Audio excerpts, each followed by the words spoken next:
Sizni qo'rquv, vahma, nevroz yoki yopishqoq fikr qiynayotgan bo'lsa, oson yechimi bor. Birinchi buni sababini aniqlash kerak. Aslida buni sababi o'sha ong ostiga kirib qolgan tikan deymiz biz. Tasavvur qiling, tikan go'shtga kirgan bo'lsa, siz bu tikanni olib tashlamasangiz, maz, dori, boshqa narsa surtganingiz bilan hech qanaqa ijobiy natija bermaydi. O'sha tikan ong ostiga kirgan bo'ladi, yillar davomida yig'ilib kelgan keyin noxush holatlar kuchaytiradi. Sababi haqida oxirroqiga aytaman. Hozir endi qarang, diafragma degan narsa bor. O'pkani pastida diafragma degan narsa bor. Sizlar bu xabarlaringiz bor. Aslida qo'rquvni yashash joyi o'sha joyda bo'ladi. Yoki ikkita kurakning orqasida yashaydi. O'sha qo'rquv oddiy o'zimizning xalq tilida qo'rquv vahma. Ko'pincha simptomlari bunday bo'ladi. Bir narsa tiqilib kelganda, nafas yetmaganda, yurak tez urib, o'sha momentda davleniya o'ynaydi. Juda noxush holat. O'sha holatda bu inson hattoki o'ylaydiki, hozir bir narsa bo'lib qolaman, o'lsam nima bo'ladi, uydagilar, bolalarim nima bo'ladi, erim yoki xotinim boshqa kim nima yomon fikrlar kelaveradi. Bu fikrlar kelganiga u yanada kuchaytiradi. O'sha qo'rquv gormon ko'p ishlab chiqishni boshlaydi. Qo'rquv gormon nima uchun ko'p ishlab chiqaryapti?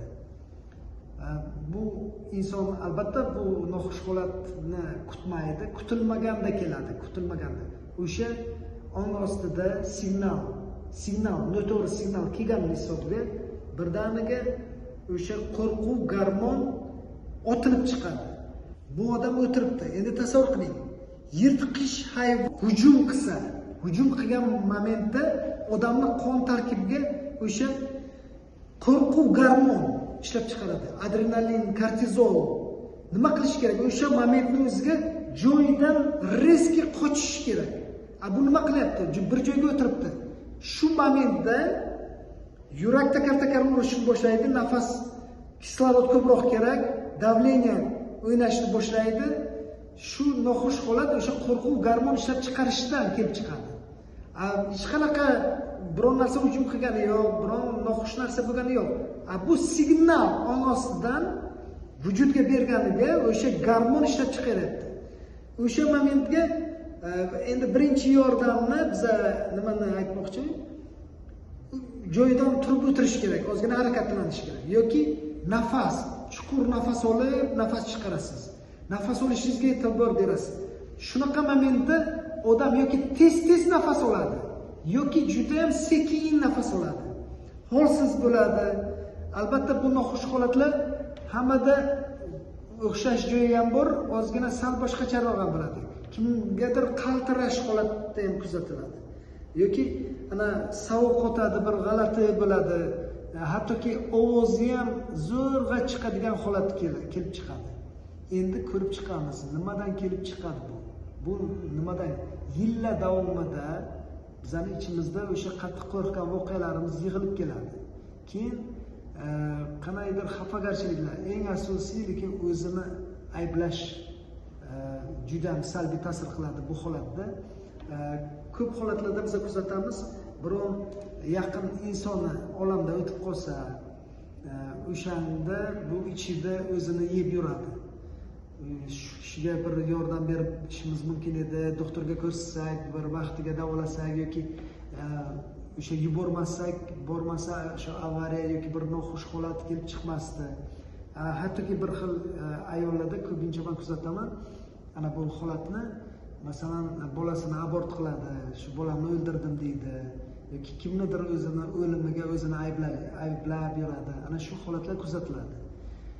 Buni yaxshi tushunadigan faqatgina mutaxassis ong ostidan o'shani chiqarib biladi. Bu maxsus ketma-ket mashqlar bor, ketma-ket bor. Biz 4 ta narsa bilan ishlaymiz. Ana rahmat meditsinaga biz rahmat deymiz, ular vujud bilan ishlaydi, vujud faqat tana bilan. Biz ham tana bilan ishlaymiz, ishlashimiz kerak. Ham qalb bilan, ham ongimiz bilan, ham ruhiyat bilan. Ruh. Bu holatda ruhiyat cho'kadi. Kuchli bolalarni ko'rganman, sportsmen, juda ham kuchli insonlarni, erkaklarni ko'rganman. ularda hattoki shu holat kuzatilgan. Bu qaramaydi, bu biza o'ylashimiz mumkin, bu unaqa ruhiyati bo'sh insonlar bu narsaga yengadi, faqat o'shanga shunaqa bir noxush narsa bo'lishi mumkin. Yo'q, millioner odamda ham ko'rdim. Juda ham yirik boy odamda shu qo'rquv va ximani borligini. Buni turar xil baribir shu umumiy o'xshash joyi bor. Azizlar, oson chiqib ketish yo'li bor.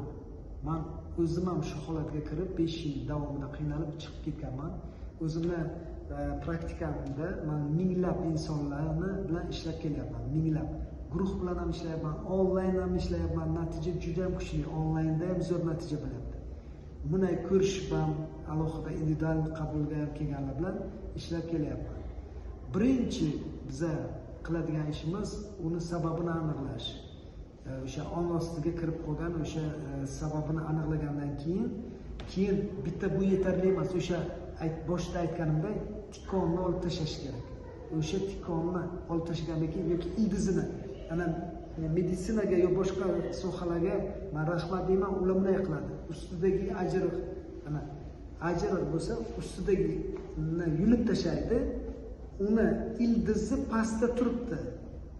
Buni ildizi bilan olib tashlash kerak birinchi. Keyin yerga bir yaxshi ishlov beramiz. Ana keyin biza ekamiz, sog'lom holatda ekamiz. Ana undan keyin ruhiyatni uyg'otadigan maxsus mashq bor. Duhni ko'taradigan. Ana o'sha duh gormoni ko'tarildiki, bu qo'rquv gormon o'zi normaga keladi. Duh gormon ko'tarilganida bu o'zi normaga keladi. Qo'rquv ham o'zi aslida kerak, lekin bu me'yorda emas, o'zi ishlab ketishini hisobga o'sha regulirovka deymiz, o'sha uni nastroykalari ozgina qochganida shu uchun bu holat kelib chiqadi. Bu yana bitta narsaga o'xshatamanmi? Bir tor desak, ana tor bo'shashib qolsa ham, men urganda pam qiladi. Tarrang tortilgan bo'lsa ham tam qiladi. Lekin uni ana shu bir yaxshi holatga keltirsangiz, regulirovka qilib, tin xuddi shunday uni me'yorga keyin boshqaruv bu odamning o'zini qo'lida bo'lmay qoladi. O'sha boshqaruv qo'lida bo'lmagan, tasavvur qiling, bu bilasizmi nimaga o'xshataman? Ot. Sizning otingiz bor, sizga bo'ysunmayapti. U yo'lga olib qochadi, bu yo'lga siz uni boshqara olmayapsiz. Ana o'sha boshqaruvni jilovlab olib, uni yaxshilab boshqaradigan bo'lganingizda o'zi shunday bir zo'r holatga ketadi. Ko'p holatlarda bu narsa bilan yana nima qo'shiladi?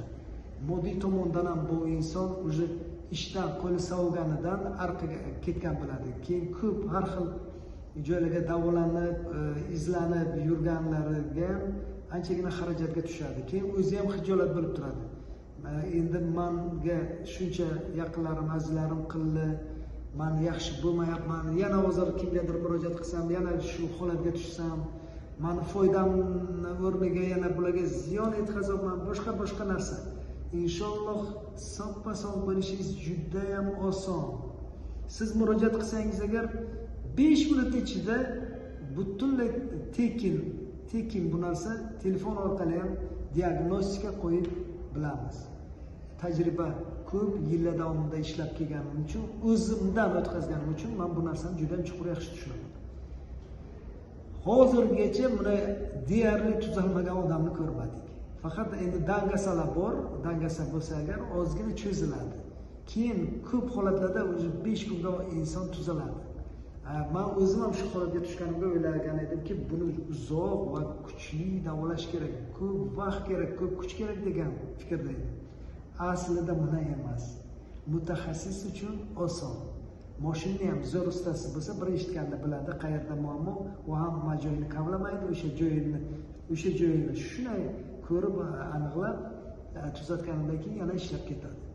Sizda bu holat juda ham oson, aslida yechimi juda ham oson. Siz murojaat qiling, ana pastdagi telefonga telefon qilsangiz ham bo'ladi. Ana bizani Telegram gruppamiz bor. Bizani kuzatib boring, podpiska qiling, chunki Bu har bir safar sizga bir yangi shu haqida ma'lumot berib turamiz. Yana bir marta aytaman, bu kasallikdan chiqib ketish juda ham oson. Keyin bitta narsadan qo'rqmasangiz bo'ladi. O'ldirmaydi. Lekin bu holatga tushgan inson ana shu qo'rquvi ham bo'ladi ichida.